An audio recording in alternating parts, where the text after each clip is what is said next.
How to create Google Calendar events using Zapier. I'm going to show you the whole thing from a blank screen to a published automation that creates events on its own, no manual entry. Let's jump in. Open your browser and go to Zapier.com. Sign in if you're not already in, and wait for the dashboard to settle. The moment you see the big Create button in the upper left corner, click it and pick Zaps. The Zap editor opens with a trigger step already waiting for you. Every Zap starts with a trigger, then one or more actions. Click the trigger step so it highlights. In the search bar, type Google Forms and select it from the list. You can use any app here, a booking platform, a CRM, whatever, but I'm walking through a booking form in Google Forms because it's a dead simple way to get data into a calendar. For the trigger event, choose New Form Response that fires every time someone submits. Click Continue. If you haven't connected your Google account yet, a pop-up asks you to sign in and grant permission. Do that, then pick the account from the drop-down when you're back. Now select your form. I'm using one called Consultation Request. Click Continue. Time to test the trigger. Click Test Trigger. If your form already has real responses, Zapier pulls in the latest one and you'll see the fields populate down here. If it's brand new and empty, you'll get a message saying no data was found.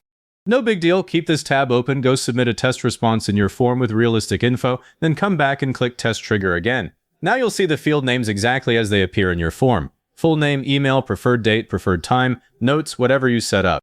That's your sample data for mapping. Before you move on, double check that every piece of info you need for a calendar event is sitting right there. I can see the date and time fields are present. They're plain text right now, but that's okay. Google Calendar usually parses them fine during the action step as long as the format is consistent. If your form uses a weird date format, you'd run it through a formatter step first, but I've never needed that for standard US date formats. Now add the action. Click the plus sign below the trigger. In the search box, type Google Calendar and select it. For the action event, pick Create Detailed Event. That gives you title, start and end, description, location, guests, the works. Click Continue. Connect your Google Calendar account. If it's already in your connected accounts list, just select it. I'm using my work account. Hit Continue. A permission screen pops up. Allow Zapier to manage your calendars. When you're back, the next drop-down is where you pick the exact calendar. I'll choose my work calendar. If you manage multiple calendars, personal, team, project, this is where it bites you. Pick the wrong one and your events vanish into someone else's view. Triple check it. Now the whole set of event fields appears. First, event title. Click into the field, then in the data picker on the right, find the question from your form that holds the meeting name. In my form, it's simply called meeting name. I select it, and it inserts as a dynamic field. Start date, map your date question. Start time, map your time question. Same for end date and end time. If your form only collects a start time and a duration, you'll need a different approach, but detailed event requires explicit end date and time, so I made sure my form collects those. Description. I mapped the notes field and also type in submitted via Zapier so I can trace every event back to this automation. Location. Map whatever address field you have or leave it blank. Guests. Map the email field. This sends a proper calendar invitation to that address. If you skip this, your client never gets notified and that defeats the purpose. Now the part most people skip and regret later. Scroll down to the optional settings. Event color. I set this to a specific color, like a blue, so I can spot automated events at a glance in my calendar. Visibility. I leave it on default, but you can make it private if the details are sensitive. Reminders. The default is 30 minutes, but I change it to a custom reminder 10 minutes before the event because I'm forgetful and 30 minutes isn't enough time to actually prepare.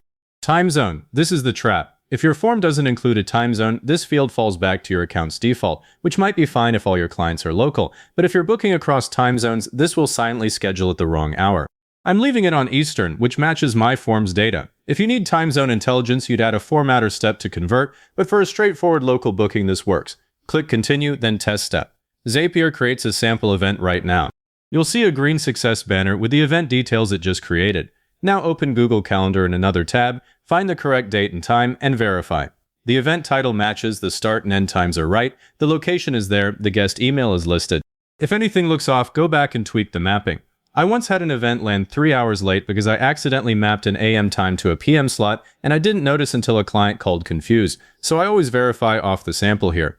Once it looks good, give your Zap a descriptive name, something like Consultation Form to Work Calendar, and click Publish. The switch turns on, your automation is live. One last real test. Go submit a fresh form entry exactly like a client would.